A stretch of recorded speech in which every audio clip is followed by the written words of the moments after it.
Hey everyone, welcome to the Dill Pickle Movie Network. This is a video I love doing every single year, but I also dread doing every single year because I'm a perfectionist. I like to be right. And usually I'm very, very wrong when it comes to Oscar nomination predictions, but that's also what makes the Oscars race in general so much fun. And I actually think predicting the nominees is even more fun than predicting the winners because sometimes categories are so foregone in terms of their winners. Like, I think it's safe to say Christopher Nolan is getting his director Oscar this year. I think it's very safe to say Zone of Interest is winning Best International Film.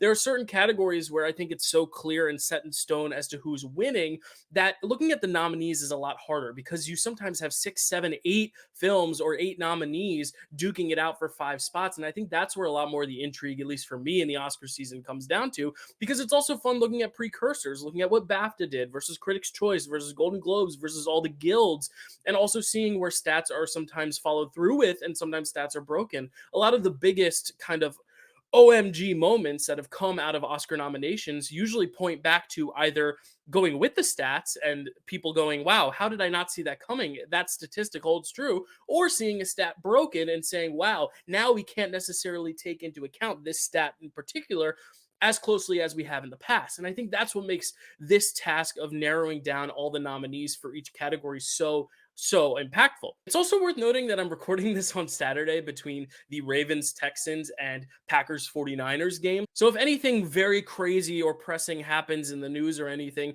that gives me any incentive to change my mind, I will make a note of it, either in the video if I'm editing it or in the comments below. But right now, this is on Saturday, January 20th. These are my nominations. So take that with a grain of salt. How these nominations are going to work, I am going to list them in order of confidence. So the one that I think is maybe like a lock or even the front runner to win is going to be at the top. Now, of course, the front runner in terms of my winner predictions will change as we get closer to the Oscars. So if it's in the one spot, yes, I might be predicting it for the win right now. But for example, if I have Cillian Murphy over Paul Giamatti, don't take that as me thinking Cillian Murphy is going to win the Oscar. I think he might be a front runner, but I think right now it's pretty even between the two. So I don't necessarily think you should take too much stock in what's number one versus number two, but more so looking at like the number 4 and 5 slots. Like those are the ones that are going to be a little bit more on the bubble. And then of course the ones I don't put in my 5, I'm going to put in the tough cuts. That's where I'll put any of the honorable mentions that I could definitely see happening, but that I didn't include in my 5 for any reason in particular. So let's kick it off right now with best animated short. And these short film categories are very difficult because you have to look at not only what is popular, but what is accessible,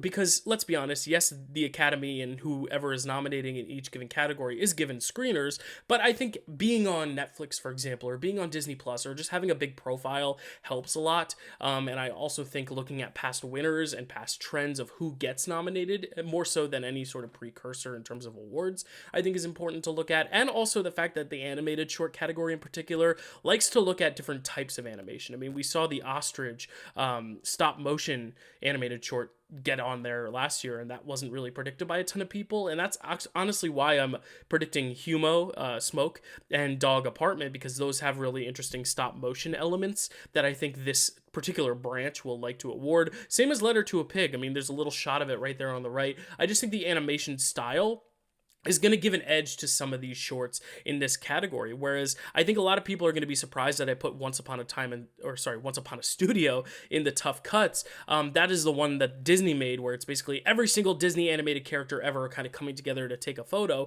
I think it's really cool if you're a Disney fan, but coming from the animated branch that likes to kind of go for more innovative animation, are they going to go for basically a giant Disney advertisement? When I watched the short, I didn't think of it as a potential Oscar contender just because it more so felt like a mini little TV special that was kind of like a fun nod to the company, more so than like a piece of art that is going to be an award-winning piece of art, award nominated. So I really don't know. And then I'm Hip, also made by Musker, who has worked on Disney. John Musker.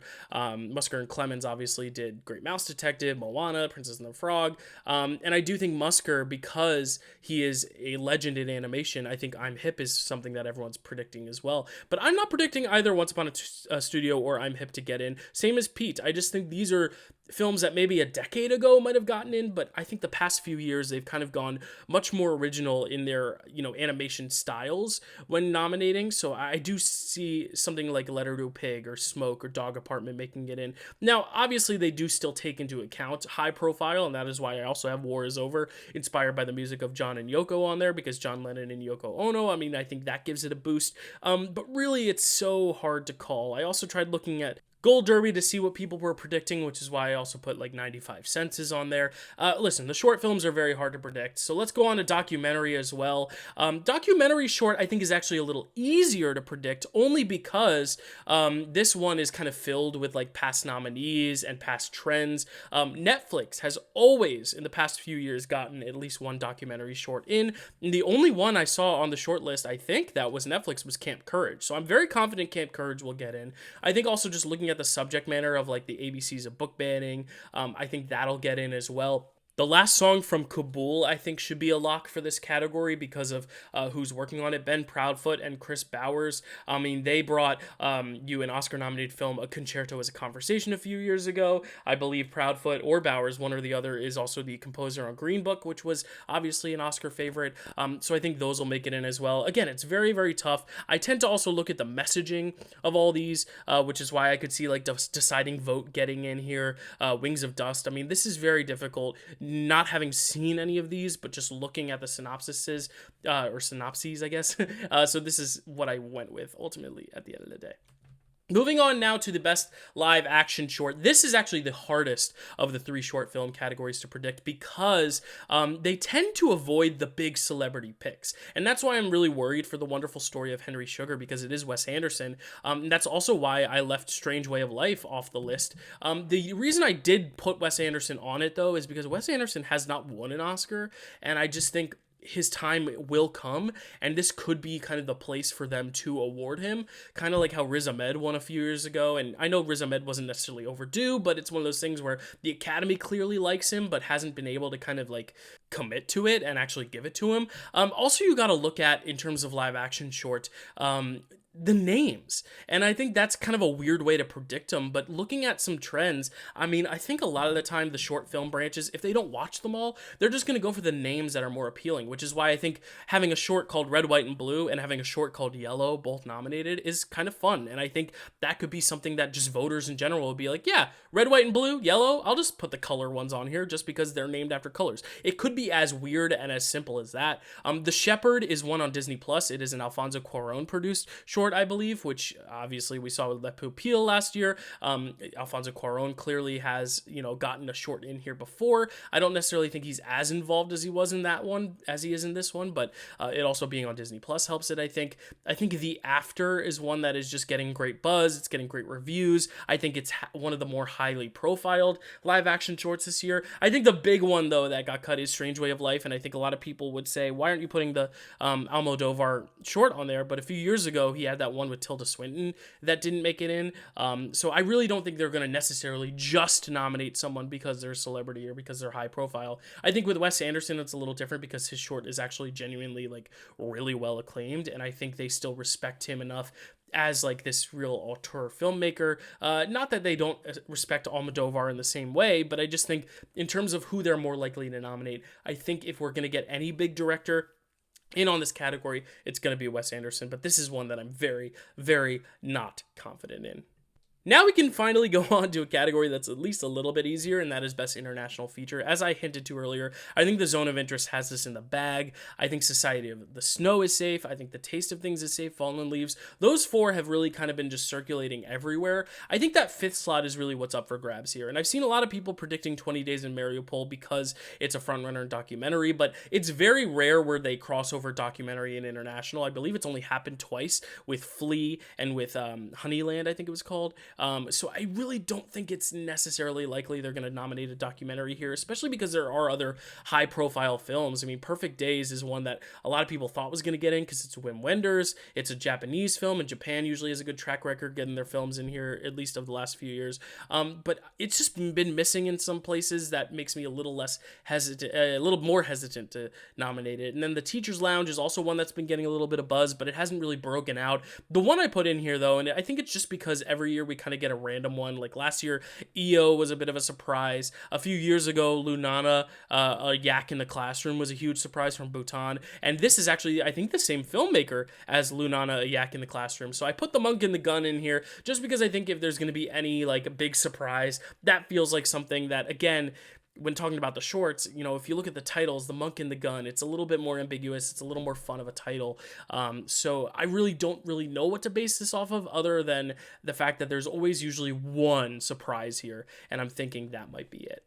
Best documentary feature. Usually I would kind of just go with the overall hype of what's been building in recent weeks leading up to this, but I have just in the past, because I've been so burned by this category. I mean, I predict Dick Johnson is Dead, which missed. I predicted the Mr. Rogers documentary, which missed. I think they have a track record of snubbing the really big, high-profile ones, which is why you'll see still a Michael J. Fox movie did not make this, despite getting the BAFTA, despite getting Critics' Choice. I just think the movies about like celebrities just don't tend to resonate really well in this category, which is honestly why I should have American Symphony a little bit lower. But I think American Symphony is a little bit different because it's a composer. It's not like a big movie star. Jon Batiste is obviously an amazing person, an amazing figure, and a very well-known figure, but I think the Academy has shown before, especially nominating him for Soul, that they love Jon Batiste. So I don't think I'm as scared for American Symphony as I am with still a Michael J. Fox movie. I just think everyone's going to be predicting Still, which is why I'm going to snub it, because there's always a big snub. There's always something that has people going, what?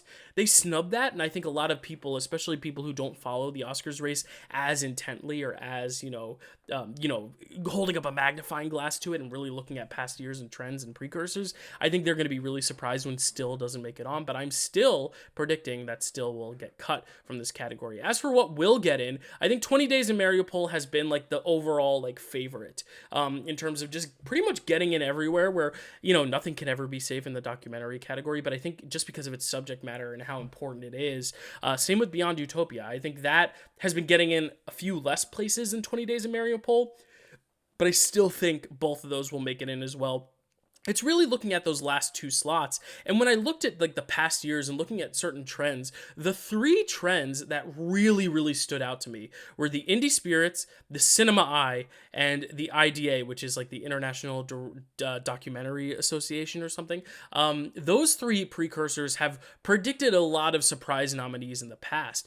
And if you look at it, Going to Mars has all three of those. Going to Mars has Indie Spirits, Cinema Eye, and IDA. And then Four Daughters has Indie Spirits and Cinema Eye, but it also won the Gotham. And I looked at the stats as well, and every film in like the last 10 or so years that has won the Gotham has at least gotten nominated here at the Oscars. So if you're not predicting Four Daughters, I think it's a huge mistake because it got nominated and won the Gotham, which is a huge precursor. And I think Going to Mars, because it has those three key precursors in its poll, and because it won the Sundance Award for Best Documentary at the Grand Jury Prize last year, I think that has a lot of momentum too. We see a lot of Sundance documentaries having a lot of good luck here, Navalny being an example. And I think Going to Mars is another film that it just resonated very well with a lot of people. It's been getting nominated a lot of places. But here's another thing too that you have to look out for, and that is Bobby Wine, The People's President, and 32 Sounds, because those films won those award shows. 32 Sounds won the Cinema's Eye.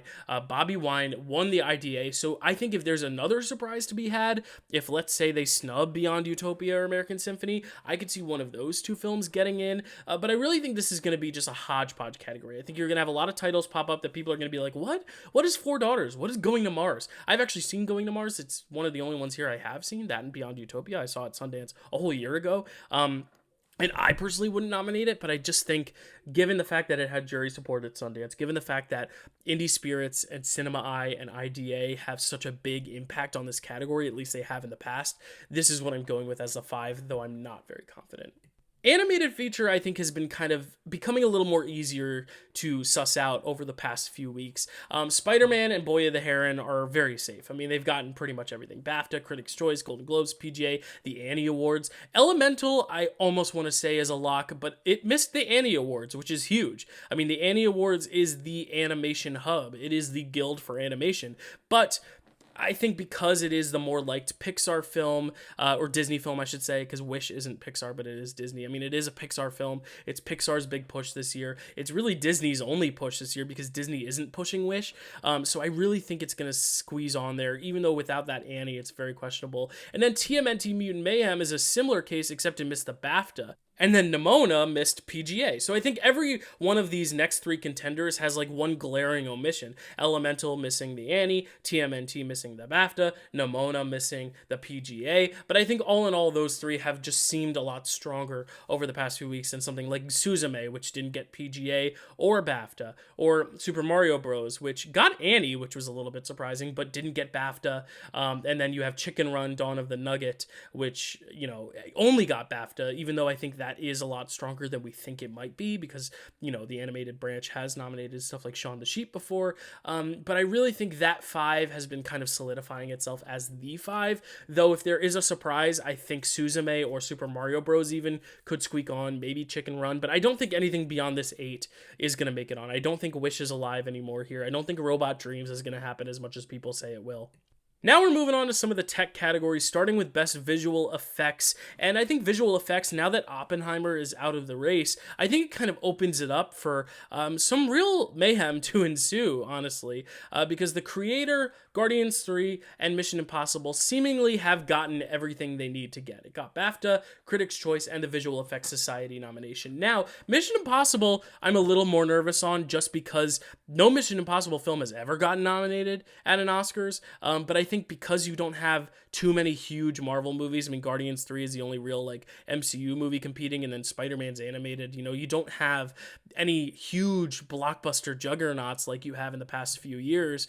Like in 2018, Infinity War was there, so Mission Impossible Fallout wasn't ever gonna kind of stack up to that, I guess, in visibility. Whereas here, I think Dead Reckoning is one of the more marquee blockbuster action films this year. And I think if it's going to get a nomination for the first time, I think it would be really fun to see it get nominated here. I think I'd be in total support of it. Then looking at the other slots, I mean, this is tough. I wanted to put Poor Things in there, but Poor Things missing the Visual Effects Society nomination is hugely concerning because I think, if you're a Best Picture contender and you are getting visual effects buzz, I really didn't see how Poor Things would miss that, but it didn't get in. And instead, something like Indiana Jones and the Dial of Destiny surprised. And I really think because it got in there, it got the BAFTA long list. I think Indiana Jones is more on the Visual Effects Society's radar than something like Poor Things. I also think it comes down to, and we've kind of seen this in the past with last year with 13 Lives, sometimes the more invisible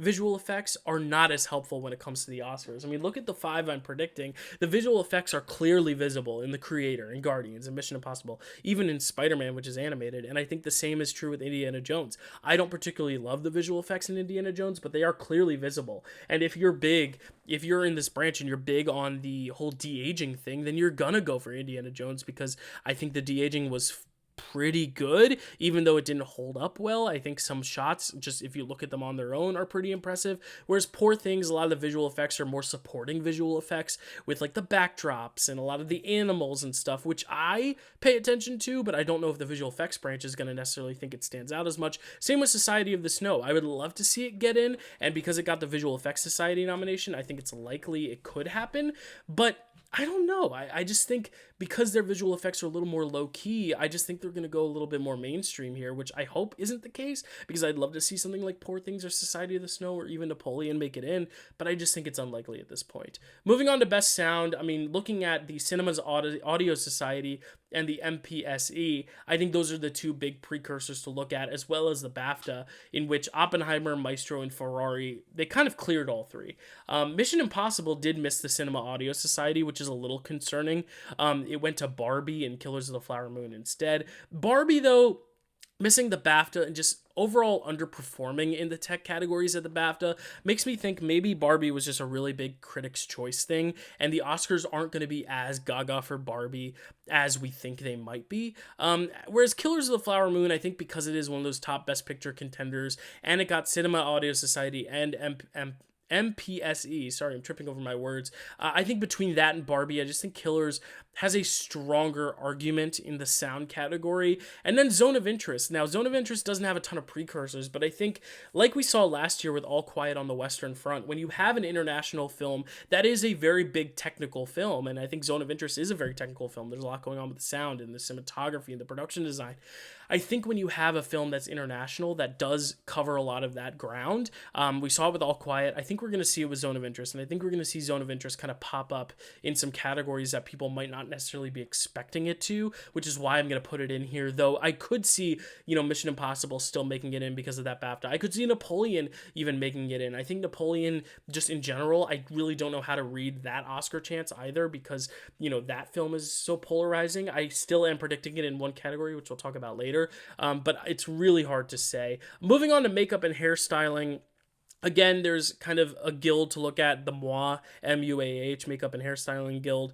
I think that is very telling, as well as the BAFTA. And I think Maestro, Poor Things, and Oppenheimer getting BAFTA Critics' Choice and MOA are pretty safe for those three. I think that makes it pretty safe. The other two categories are a little more up for grabs. I think every year there's always like a random film that gets on that everyone's like, wait, what film is that? And I think this year there are two of those. There's Golda and then there's The Last Voyage of the Demeter. I think between the two, because Golda got the MOA, MUAH, I'm gonna put Golda in over Last Voyage of the Demeter. And then as for the last slot, I thought about Killers of the Flower Moon because of the BAFTA. I thought about Napoleon because of the BAFTA, but I think Society of the Snow, because it's surging at the right time, because it's really popular right now, it's one of Netflix's biggest hits of recent memory, because the makeup is so in your face. I mean, there's the frostbite and there's, a lot of the blood effects and the crash site and a lot of the makeup in terms of the different organs and stuff. If you know, you know. I just think Society of the Snow is one of those films that when you just look at the nominees side by side by side by side, I think Society of the Snow just stands out a little bit more than Killers of the Flower Moon and Napoleon. Now, am I confident that Society of the Snow is going to get in? No, that's why I have it here at number 5. But I think next to those top 4, I think that last slot is pretty much up for grabs. And because Killers of the Flower Moon, Napoleon, Society of the Snow, and Last Voyage of the Demeter all missed out on the Guild nomination for Barbie, which isn't even on the shortlist here. I think if Barbie was on the shortlist, I'd totally, predict Barbie. But because Barbie's not on the shortlist, I'm just going to go for kind of like a pot shot pick, and I'm going to go for Society of the Snow. In production design, I'll tell you where Barbie's going to overperform. It's going to be production design. I think Barbie is clearly the most production design of the year. I think Poor Things kind of is like a 1A, 1B scenario to Barbie. I think both those films are just so strong in their production design. But if you look at it, Oppenheimer and Killers of the Flower Moon also kind of got in everywhere. Got in at BAFTA, Critics' Choice, ADG, which is the Art Directors Guild, SDSA, which is the Set Decorators Association, I believe. So those 4 films feel pretty locked. Like, I really don't see any of those 4 films missing. And then the 5th slot, I think a lot of people are going to be predicting Asteroid City because it got Critics' Choice, ADG, and SDSA. Saltburn also got those ones. But if you look at BAFTA, BAFTA has a really good track record with production design. And I think BAFTA putting Zone of Interest in there, again, it's that All Quiet thing I was talking about. All Quiet of the Western Front got way more nominations than people were predicting because it showed up on all those BAFTA long lists. I think the fact that Zone of Interest was such a big tech player at BAFTA makes me feel really good about putting it in production design because it all is about the production design of that film. And that's also to be said about Asteroid City and Saltburn, but I think even more so with Zone of Interest, a lot of the Oscar campaign is built on the way they built this house, the way they constructed this house, the way they kind of set this house up to be next to Auschwitz or next to this concentration camp. I really just think Zone of Interest has the best story going for it. And because they snubbed French Dispatch a few years ago, I can't believe that they're going to snub Wes Anderson again, but they do have a track record of it. So I am sadly going to predict Asteroid City to miss, although I think it could very clearly make it in. I just think the track record of Wes Anderson films missing in this category is a little too hard to overlook, and it's very sad, but I'm predicting Asteroid City to miss because of that. Moving on to film editing. Film editing's tough because we haven't gotten the ACE Eddie nominations yet. The ACE Eddies are the only ones that come out after the Oscar nominations, so we really don't know where they're going in terms of their editing, and I think that could be really misleading and really hard to predict, and I think we're gonna see things like The Holdovers and Barbie even pick up some Eddie nominations potentially that they don't have here, and I know it's kind of crazy for me to predict The Holdovers here without any precursors, but the thing is, every single year there's always like a Best Picture nominee that isn't necessarily that editing heavy, that still makes it in. I think of Belfast. I think of Banshees of Inisherin. You know, you don't look at Banshees of Inisherin and say, oh, that's a very editing heavy film. You know, there's a lot of editing going on in that film. There is a lot of editing going on, but it's not one of those very visible films to where I think a lot of people were surprised when something like Banshees of Inisherin showed up here, but I predicted it, and I think the same is going to be true for The Holdovers. I think best film editing tends to line up more with Best Picture than we like to believe, and I think this top 5 here is the top 5 for Best Picture. Oppenheimer, Killers of the Flower Moon, Poor Things, Holdovers, and Barbie. I think it just could come down to how much the editing branch likes the films at large, and I think a lot of people associate directing and editing with the films themselves, to where I think Oppenheimer, Killers of the Flower Moon, Poor Things getting BAFTA and Critics' Choice, and then Barbie also getting Critics' Choice for editing, which was a bit of a surprise at the time, but given the fact that Barbie's such a strong contender, I really do think it's likely there. I think that's your 5. I think if there are any potential upset picks to put in here instead of like The Holdovers or Barbie, I definitely think you can look at the BAFTAs and look at Zone of Interest and Anatomy of a Fall. I really don't see anything outside that 7 getting in here. I did also put Maestro just to make it a clear 8, but I don't know. It's tough to say, and I think those top 3 are so secure that really those last 2 picks are up for grabs. So I'm just going to go for the 2 that I think are just going to be the bigger Academy favorites. I think The Holdovers and Barbie are just huge Best Picture contenders next to Oppenheimer, Killers of the Flower Moon, and Poor Things, to where that's where I'm going to go with this category. Best Costume Design. This one's fun because the Costume Guild nominates for different categories. They nominate fantasy, they nominate kind of contemporary, they nominate period pieces. So it's hard to get a consistent 5 from the costume nominations. So I like to look at the BAFTAs here, and I think the BAFTA 5 is actually pretty likely here. I think Barbie, Poor Things, Killers of the Flower Moon, and Napoleon have gotten like the 3 big precursors, right? BAFTA, Critics' Choice, and Costume Guild. Oppenheimer missed the Critics' Choice, which was a little bit surprising, but I think Oppenheimer, just because it's Oppenheimer, I think if we're looking for a 5th slot, I mean, when you look at Oppenheimer, Maestro, Saltburn, and Wonka, which film in general is just going to have the most backing and support? It's going to be Oppenheimer. So I think that one is actually one of the easier categories for me to predict. Obviously, you could see something like Maestro or Saltburn or even Wonka squeak in here, but the thing is, I don't think there's a clear number 5, whereas Oppenheimer got the BAFTA, which gives it that little extra edge. Cinematography. This is a really fun one because the BAFTA 5 went to Oppenheimer, Maestro, Poor Things, Killers of the Flower Moon, and Zone of Interest. And while I have said in the past that Zone of Interest feels very much like The All Quiet, picking up all these tech nominations, I also can't ignore the fact that the ASC nominated El Conde. Now, ASC doesn't always go 5 for 5 here, but if you look at the ASC 5, I don't know what else would miss here except for El Conde, so I could take El Conde out of here, but I really just feel like because it kind of just surprised in ASC as like this singular thing, I think it could translate to the Oscars. We usually have one of those like rare kind of one-off movies getting in here. I mean, Bardo and Empire of Light were both those types of films last year where, you know, it wasn't nominated anywhere else, but the cinematography was that undeniable that they had it nominated here, and I still see the same path happening for El Conde. Now, it could miss for Zone of Interest, I do think so, but I really think that's kind of edged Barbie and Saltburn out of the race here for cinematography. I really think that 5th slot is really the only one up for grabs, but last year, they snubbed Top Gun Maverick, so who's to say they're not going to snub, like, Poor Things, or even Maestro, or Killers of the Flower Moon? Like, I really think Oppenheimer is the only one that's completely 100% safe here. I think any of the other ones could be vulnerable. If you just watch these movies, it's kind of undeniable that you have to have Maestro and Poor Things in there. But I would also say the same for Zone of Interest. I think Zone of Interest is one of the best shot films this year too, but because maybe it's a little less colorful Zone of Interest and it's not like black and white like El Conde is or Maestro has or Oppenheimer or Poor Things. It's really funny. 4 of these potential nominees are black and white films or partially black and white films: Oppenheimer, Maestro, Poor Things, and El Conde. So I don't know. I think the black and whiteness and the fact that it got the ASC, I don't know. I'm going to predict El Conde, though I'm not entirely confident there.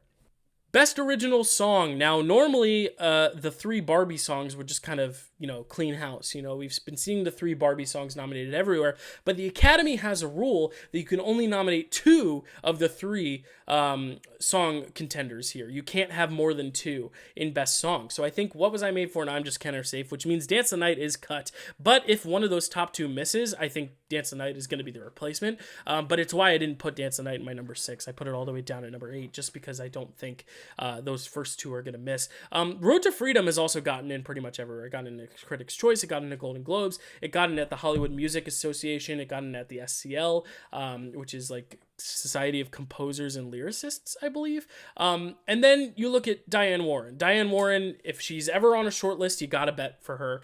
Just because Diane Warren, whenever she's on a short list, she always makes it in, which is why I'm predicting The Fire Inside from Flamin' Hot, which is going to be very unique because a Hulu Disney Plus original film like Flamin' Hot getting in here would be a bit of a shock if it wasn't Diane Warren. But I think the Diane Warren stat is just too impossible to overlook. And then for that last slot, I'll go with It Never Went Away by American Symphony by Jon Batiste. I just think Jon Batiste is a beloved Academy figure right now. He won for Soul. I also think his documentary is going to get nominated, even though it's not a lock for me. I do think that song is going to come along for the ride, because if you're campaigning the film, you might as well campaign the song as well. And Netflix in general has a good track record getting their songs nominated, hence why I think Road to Freedom and It Never Went Away, both being Netflix produced films, I think are going to kind of squeak in there over like The Color Purple or the song from The Hunger Games. I just think those films aren't getting the traction they need to. I mean, Hunger Games isn't going to show up anywhere else. The Color Purple is sadly becoming less and less of a contender as each day passes, whereas I think American Symphony, because it's going to get in another category, I think because Rustin is going to get in another category, I think that helps those films. Though you can't count out The Color Purple, I think that is your 5 right there. Best original score. This one's really fun because I think this one can kind of go all over the place. I don't think there's a concise number 5. I think the top 2 are pretty solid. Oppenheimer and Killers of the Flower Moon. Obviously, Killers of the Flower Moon being a posthumous award, Oppenheimer being the front runner, and it kind of clearing the guilds here, all 5 precursors. Poor Things didn't get any HMMA or SCL nominations, but it still got in at BAFTA, Critics' Choice, and Golden Globe, which I think is kind of what you need. Spider-Man, the same thing. It got in pretty much everywhere except for SCL, so I'm going to predict it. Zone of Interest is where I'm a little less hesitant because it missed the BAFTA, which I thought if any film was going to get a BAFTA nomination to secure its place here, it would be Zone of Interest. That score is just so undeniable to me that it's hard to predict it snubbing. I think Saltburn could get in because of the BAFTA support, but because it didn't get into Globes or Critics' Choice, I'm not so sure. I think the fact that Zone of Interest, though, got in Globes is what we should be looking at, because the Golden Globes notoriously don't nominate a lot of international stuff in a lot of below the line or above the line categories. And the fact that Golden Globes was so nice to Anatomy of a Fall and Zone of Interest, it shows that the Golden Globes itself are improving, but it also shows that Zone of Interest and Anatomy of a Fall are just that strong this year. And I think Zone of Interest could just be one of those things where, the score isn't in a lot of the film, but when the score comes in, it's undeniable. And I believe the composer is also non-binary, which would be a cool nomination for the Branch 2 award. So I'm going to predict Zone of Interest for that 5th slot. Though if it is Saltburn, even if it's Barbie with that Critics' Choice nomination, even if it's American Fiction, I wouldn't be surprised by any of these. Though it's just hard to settle on a 5th pick because it is kind of all over the place. Speaking of one that's super easy, let's talk about Adapted Screenplay, because Adapted Screenplay I think is the easiest 5. If you want to go to Vegas right now and put money on any category, it's this one. Now, before Barbie moved from original to adapted, I think this was a lot more of an interesting category, because I think you would have seen All of Us Strangers and the Zone of Interest kind of duking it out for that last spot because of the BAFTA.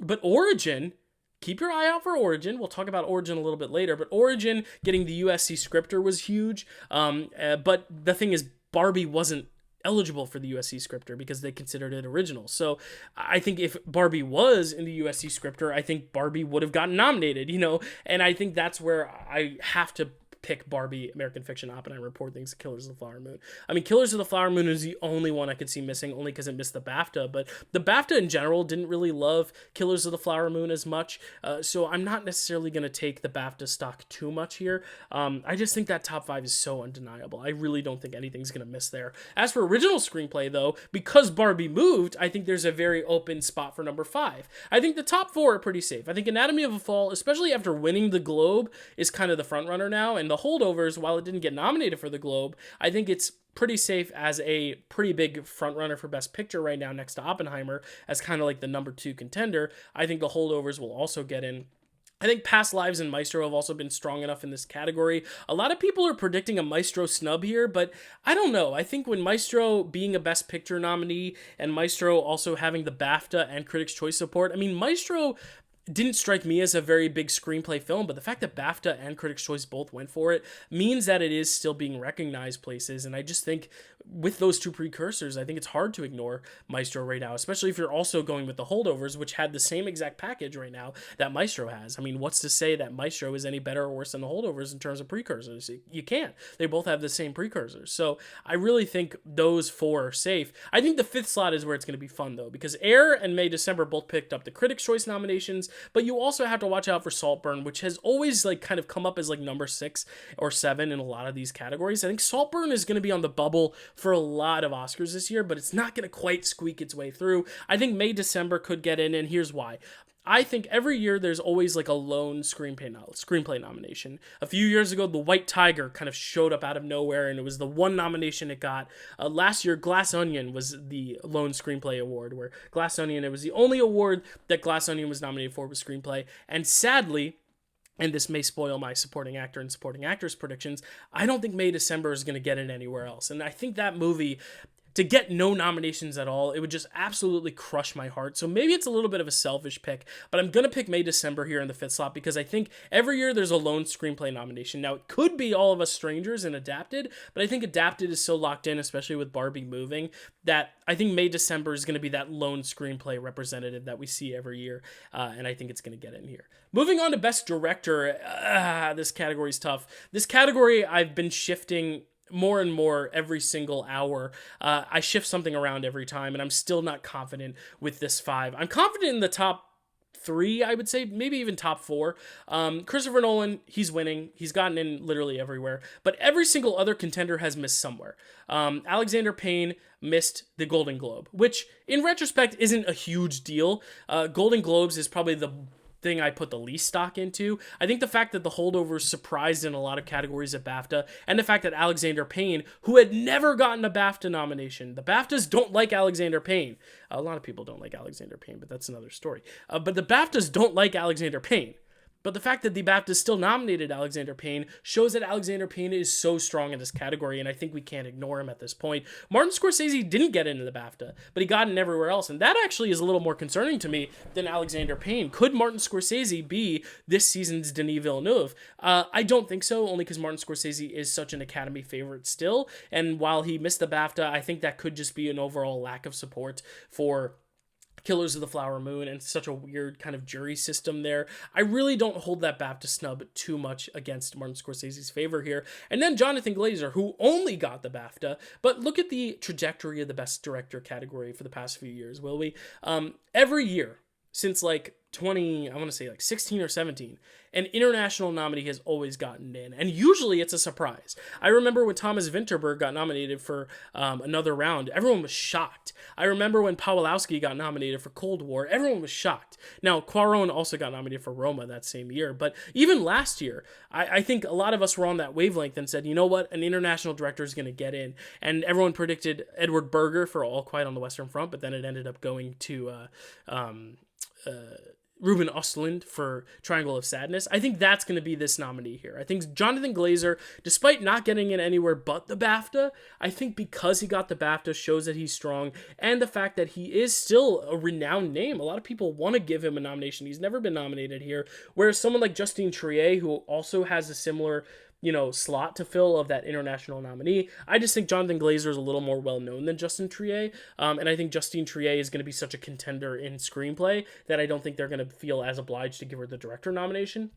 But I think because we see an international nominee in the race every single year, I think we have to predict Jonathan Glazer here. If not Jonathan Glazer, then Justine Triet. Now, the 5th slot is actually the most interesting because now you got to snub Greta or you got to snub Yorgos Lanthimos. And right now, I'm just imagining Greta Gerwig missing would just cause waves in the Academy, in the fan base. I think Barbie had a bad showing at BAFTA, and I think because it had a bad showing at BAFTA, everyone was so immediately saying, "Oh, Greta Gerwig's gonna miss the Oscar. Greta Gerwig's out. She's out." I don't think that's the case. I think enough people are still on the Barbie train, especially with how it got like 18 Critics' Choice Award nominations. It was insane. I think the fact that Barbie is this huge, like, kind of crowd-pleasing hit and a Best Picture contender, I think Greta Gerwig still makes it in. Now, Yorgos Lanthimos, on the other hand, is also a surprising snub, but the fact that he missed BAFTA, I think, is a little more telling, because I think BAFTA liked Poor Things more than they liked Barbie. And the fact that they missed out on Yorgos Lanthimos, but still nominated Poor Things in a bunch of categories, shows that maybe Yorgos isn't as strong as we thought he was in terms of a nomination. And I look at Denis Villeneuve from a few years ago with Dune. Everyone thought Denis Villeneuve was a lock. And then he didn't show up on Oscar morning, and I think Yorgos Lanthimos could be that guy, where he's still new enough where he's not a Martin Scorsese. You know, because a lot of people are saying, well, Martin Scorsese missed the BAFTA. Why aren't you going to snub him? I think the difference is the Academy loves Martin Scorsese. The Academy has nominated Yorgos Lanthimos before for The Favorite, but Yorgos Lanthimos isn't like an Academy staple yet, even in the way that Greta Gerwig is. I would say Greta Gerwig is still even more of an Academy staple than Yorgos Lanthimos is at this point. So I just think between the two, I could really see Yorgos Lanthimos missing. Now, we could see a crazy category where Justine Triet and Jonathan Glazer both get in, and Greta Gerwig and Yorgos both miss out. We could see it be pretty straightforward, where Yorgos Lanthimos and Greta both get in, and then we see someone like Jonathan Glazer just not make the cut after all. But I just think because there's always an international nominee every year, because of the hype of Barbie, because of the snub at BAFTA for Yorgos, that's kind of where I'm leaning right now. But I don't know. I'm recording this on Saturday, so by the time Sunday rolls around when I'm editing this, you might see me still put Yorgos in over Greta. I'm not sure. So whatever you see on your screen right now is what I'm predicting. Whether it's Yorgos or Greta in the 5, this is one I'm super conflicted on. And moving on to supporting actress, I'm also very conflicted here too. And you guys might see my lineup and go, whoa, whoa, whoa, whoa, whoa. Sandra Hüller. Why are you putting Sandra Hüller here? And I'll tell you why in just a sec. First off, Divine Joy Randolph, she's winning. She's got everything. Emily Blunt and Danielle Brooks have also been nominated for everything. So I think it's pretty safe to say they're both in too. Even though Danielle Brooks, because The Color Purple is underperforming significantly, she would be the only nomination from The Color Purple, which makes me a little hesitant. But I just think her performance is strong enough to where I think she's going to translate. And then Jodie Foster, who I really didn't think it was going to happen.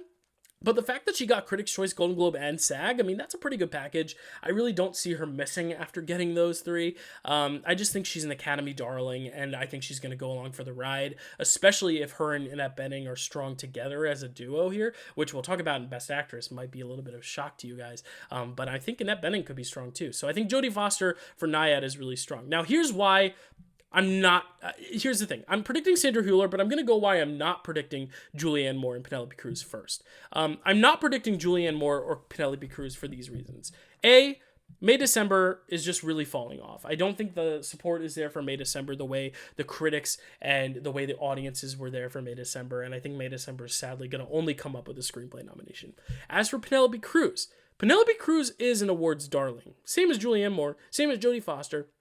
The difference with Ferrari, though, is that Ferrari getting a lone SAG nomination is not very likely in this category. The fact that Penelope Cruz really only got in at SAG and didn't pick up like a BAFTA or Critics' Choice, I just don't think if one SAG nomination is enough for Penelope Cruz to get in here, especially with the tough competition. Now, the reason Sandra Hüller and America Ferrera are the two that are battling out for that 5 slot for me, if you look at this category over like the past, like let's say 20, 25 years, every single Best Supporting Actress lineup has gone at least 3 for 5 in Best Picture nominees, meaning at least 3 of the nominees have gotten nominated in a film for Best Picture. Now, Danielle Brooks, Color Purple. I don't think Color Purple is getting a Best Picture nomination.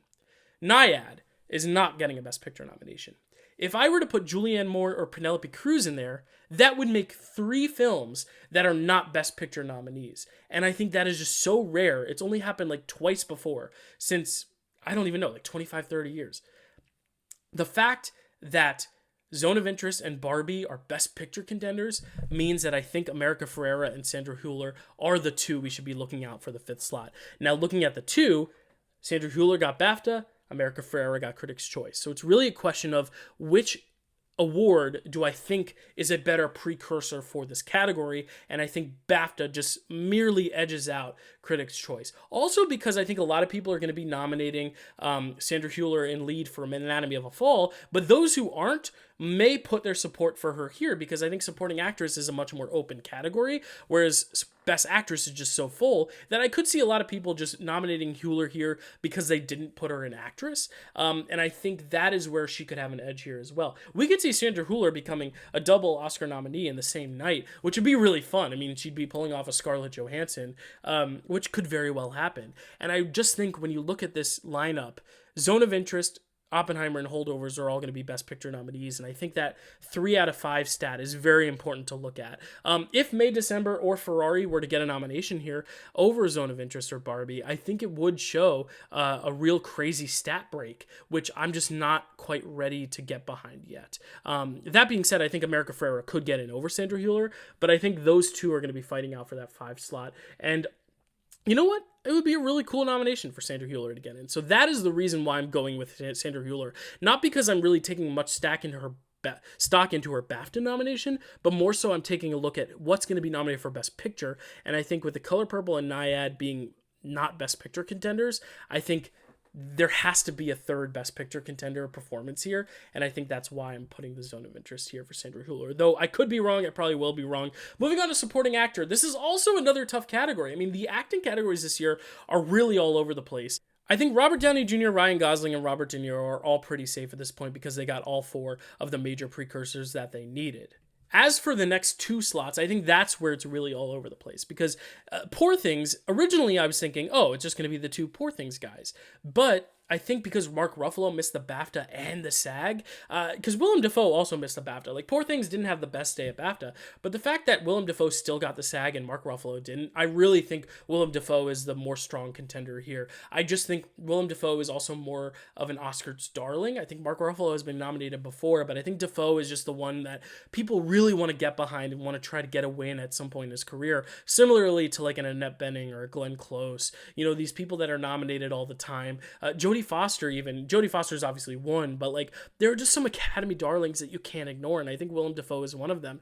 As for this 5th slot, though, I mean, I thought about Charles Melton potentially, but Charles Melton missing the BAFTA and the SAG as well is really tough for me to predict him. Sterling K. Brown, American Fiction overall wasn't very well received at the BAFTA, so I don't hold that against him very much. And the fact that he got in at SAG is super strong, but I just don't think they're going to go 5 for 5 with SAG. I really don't think that's going to be the case, so I didn't predict Sterling K. Brown. Who I did predict, though, was Dominic Sessa, and here's my thinking behind it. That BAFTA nomination is super strong, and I know BAFTA is more likely to nominate younger people than the Oscars are, but Dominic Sessa, he's not a kid. He's still, you know, an adult, and I still think when you look at the history of this award, I mean, they nominated Lucas Hedges for Manchester by the Sea here. I think Dominic Sessa, because he's almost kind of like a co-lead, and because The Holdovers is getting the perfect surge at the perfect time. I mean, The Holdovers had an amazing day at BAFTA.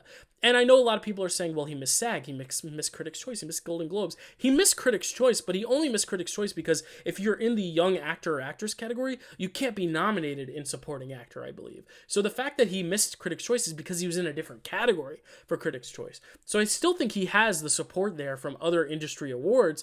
I just don't necessarily know because he missed SAG and Golden Globes, is he as strong? But then you look at SAG, and SAG is voted on by the actors, and nobody knows who Dominic Sessa is. So Dominic Sessa, I think, was always a long shot for the SAGs, whereas the fact that he got into BAFTA really makes me think he has a case here. And with the Holdovers surging at the right time, I just think it could be any one of those 4. Sessa, Ruffalo, Brown, Melton. You could really flip a coin, or I guess roll a dice, because there's 4 of them. I really don't know who to put in here, but I think between the 4, I think Ruffalo is the most Academy-friendly nominee.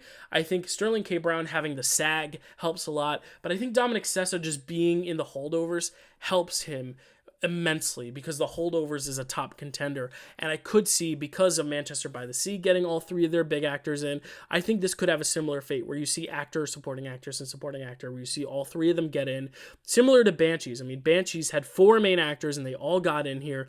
Barry Keoghan, who else was in that? Brendan Gleeson, Colin Farrell, and Kerry Condon. I mean, I think when you have an ensemble film that is such a small ensemble, look at Power of the Dog as well. Benedict Cumberbatch, Kirsten Dunst, Cody Smith-McPhee, and Jesse Plemons all made it in. And I think the same is going to happen to The Holdovers. I just think it's going to happen. It's going to be very shocking if Ruffalo misses, but I really think because he missed the BAFTA and SAG, I think Ruffalo's out, and I think Sessa's in. I was going to go to Best Actress next, but I'll go to Best Actor first, because I think Best Actor is actually a little easier to predict, because all of these guys, except for Jeffrey Wright, have gotten BAFTA, Critics' Choice, Golden Globe, SAG. And the only reason Jeffrey Wright didn't get BAFTA is because, as we said with Sterling K. Brown, I mean, American Fiction just wasn't nominated a lot at BAFTA. American Fiction only got one BAFTA nomination. It was for Screenplay. And it's because, I mean, look at the title, American Fiction. I just don't think BAFTA was ever going to go for American Fiction in a lot of places. But Jeffrey Wright, I believe, was still longlisted at BAFTA, so he was still on their radar. And I think Jeffrey Wright right now isn't the one who should be nervous. I don't think any of these guys should be nervous, except for maybe Coleman Domingo. But what is working in Coleman Domingo's favor is that, similarly to how supporting actress always has at least 3 Best Picture nominees amongst its slate, Best Actor usually has one non-Best Picture nominee in its slate. So I think if Leonardo DiCaprio were to get in for Killers of the Flower Moon, that would be 5 Best Picture nominees right there. Oppenheimer, Holdovers, Maestro, American Fiction, and Killers. And it's very improbable that all 5 nominees will come from a Best Picture nominated film. Last year we saw After Sun, The Whale, and Living get in on this category. I mean, it's very common for a non-Best Picture winner to get into Best Actor and Best Actress, which is why I think Rustin has a good shot with Coleman Domingo, because Rustin is not a Best Picture nominee, whereas Leonardo DiCaprio is in a Best Picture nominee, which I think hurts his case even more. And the fact that Leonardo DiCaprio missed on the BAFTA and the SAG, I mean, that's pretty much 3 strikes and he's out. So I really think this 5 is as sure of a 5 as we're going to get in any of these 4 acting categories. Of all the 4 acting categories, this one used to be the more unpredictable one, but I think now it's pretty safe to say that this is your 5. Even though also there's that gut feeling in the back of my head that, like, is Paul Giamatti going to miss out for The Holdovers? Because Paul Giamatti always gets snubbed by the Oscars, and it's a shame. I don't think it's going to happen this year, though. I think this is your 5, especially with that stat that not all 5 come from a Best Picture nominee. I think that helps Rustin immensely. Moving on to Best Actress, and I think this is a very similar argument that I made for Coleman Domingo. I think a lot of people are going to look at this and go, Annette Bening? What? But here's the thing. Annette Bening got in at SAG, which was huge because it shows that the actors are behind her, and the actors make up a huge majority of the Academy, to where I think Annette Bening has a real shot. Also, Jodie Foster. Jodie Foster getting in helps Annette Bening as well, because a lot of people clearly have Naiad on their radar. And also, what I said about Coleman Domingo is true here as well. If Carey Mulligan gets in for Maestro, or let's see, Greta Lee for Past Lives, that would be 5 Best Picture nominees. And this category has only gone 5 for 5, I believe, 3 times. And I really find it hard to accept that all 5 of the nominees and Best Actress would be from Best Picture nominated films, which is why I'm predicting a shocking snub. Now, the question is, which shocking snub do I predict? Do I predict Margot Robbie, Sandra Hüller? Do I predict Carey Mulligan? Do I predict Lily Gladstone, who missed the BAFTA? No, I'm not going to do that, because I just think it was a weird kind of freak coincidence with the BAFTA, with the jury nominating system. I think Lily Gladstone's safe. I mean, Margot Robbie and Carey Mulligan also got everything as well. BAFTA, Critics' Choice, Golden Globe, SAG. The only difference, though, is that Barbie is a huge contender, and Margot Robbie is the face of Barbie. The problem with Carey Mulligan and Maestro is that Maestro is not a top 5 contender for Best Picture. I think it's like 7, 8, 9 range. And Carey Mulligan, well, I think she's the highlight of that film, and a lot of people think she's the highlight of that film. The film is a Leonard Bernstein film, and he is kind of the face of it. And I think a lot of people are leaving that thinking of her as more of a supporting role than a lead role. Now, obviously, I disagree, and obviously the studio disagrees, and Bradley Cooper disagrees, because they're nominating her, or they're campaigning her in lead. But I could see a scenario where, if you look at Carey Mulligan, yes, she's gotten all the precursors, but I could see a world where she misses, and I wouldn't be that surprised, just because I don't think Maestro is a top 5 film. Now, Sandra Hüller for Anatomy of a Fall could also miss. I think because she missed the SAG is, pretty concerning. But again, the SAG doesn't typically go for international films, so I don't think I would hold that against her too much. And the fact that Anatomy of a Fall has also been rising in stock. I mean, Anatomy of a Fall won the Golden Globe for Best Screenplay. The fact that Anatomy of a Fall is overperforming in places, kind of like what I said with Dominic Sessa with The Holdovers. I think Sandra Hüller is just going to be overperforming with Anatomy of a Fall here, and I think she's going to get in. One other thing to note for Annette Bening getting in for Nyad, because I'm not 100% confident in Annette Bening right now. The reason is, A, because there's got to be one non-Best Picture nominated film here, and I think she is that kind of one slot. But I want to point you to the AARP nominations, which is a weird nomination precursor to look at. But I'm going to put it here because I think there's one notable thing to note, and that is that every single year since the AARP awards were started, there has been at least one crossover to Best Actress, all but twice. And that was in 2005 and 2006. So in the last, I'm going to do my math really quickly here, 17 years, it has had at least one crossover with Best Actress. And looking at these, I mean, Juliette Binoche is not going to get in for The Taste of Things. Helen Mirren's not going to get in. Julia Roberts isn't going to get in. I guess Ingenue Ellis Taylor could get in for Origin, and I think Origin itself is kind of one of those question marks because it's kind of been getting a To Leslie thing with Andrea Riseborough, where, Origin has been kind of getting a late surge from a lot of like word of mouth. But is it enough at this point in the game to predict an Ingenue Ellis Taylor nomination right now? I mean, Andrea Riseborough happened, I know, but I just think it's a lot less likely to happen right now. I just think it's so late in the race, and with the category as stacked as it is. But look who else got an AARP nomination. Annette Bening. And I think Annette Bening could kind of show that stat is a very important stat to look at. Now, if Annette Bening doesn't get nominated, it means we can kind of throw that stat out the window. But the fact that the last 17 years, one of the AARP nominated actresses has made it into Best Actress, I think that really helps Annette Bening. Plus the SAG nomination, plus the fact that usually one or two nominations come from a non-Best Picture nominated film. I think Fantasia could have a similar path where, Color Purple, if it doesn't get Best Picture, I think you could see her being that representative of a non-Best Picture nominated film. Or it could just be as simple as Carey Mulligan getting in, and just all this kind of turmoil and overthinking is worth nothing. But I really don't know. This is a very tough category. I mean, I didn't even list Greta Lee in the 8 categories here. I have her as number 9. I have Natalie Portman as 10. I have Kaylee Spaney at number 11. The fact that those names, Natalie Portman, Kaylee Spaney, Greta Lee, aren't even in the 8 right now says how strong this category is. So ultimately, I'm going with the safe 2 at the top, Stone and Gladstone. They both have Stone in their name. That's pretty fun. I'm going with Sandra Hüller because Anatomy of a Fall is very strong. I'm going with Robbie for Barbie just because Barbie is like Barbie. It's huge. And I'm going with the Annette Bening pick because of the AARP stat, because there's always usually one film that isn't nominated for Best Picture here, which Nyad is. And I think Jodie Foster being nominated helps her. I think having a SAG nomination helps her. I don't know. I'm very much in agony of this category, and I don't know how it's going to necessarily pan out. But luckily, we get to go right to Best Picture, which I think is super easy to predict here, which also has me a bit concerned, because is Best Picture ever this clear-cut? This is the PGA 10. All 10 of these were nominated for the PGA. Now, some of them missed in some places, like American Fiction didn't get the BAFTA, Anatomy of a Fall didn't get SAG, but I think just looking at these 10, this just feels like the right 10. I mean, all 10 of these were nominated for Golden Globes. Most of them were up for Critics' Choice.